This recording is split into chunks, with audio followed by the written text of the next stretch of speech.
ওরা আমায় বলে, লোকটি তুমি সাহসী বটে, এবং সত্যি আমি তা নই।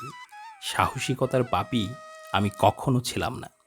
অবশ্য আমি কখনো নিজেকে এতটা হেয় ভাবতাম না আমার আশেপাশে দেখা কিছু কিছু কাপুরুষের মতো।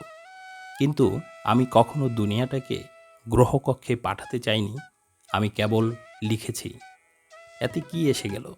আমি অবশ্য কিছু ব্যক্ত করিনি, এবং আমি হেসেছি, যা ছিল জবর হাস্যকর, বাজে ও ফজুল। যা ভাবতাম তাই বলতে চাইতাম, বেশ সজোরে, যেন শ্রবণে পৌঁছায়। কিন্তু সময় আসবে স্মৃতিচারণের এবং লজ্জায় পড়বার।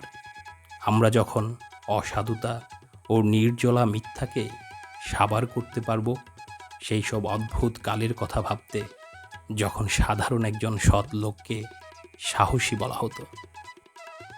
এতক্ষণ শুনলেন সানাউল হক অনুদ্রিত রুশ কবি ইয়েভগেনি ইয়েভতোশেঙ্কোর কবিতা কথা প্রসঙ্গে।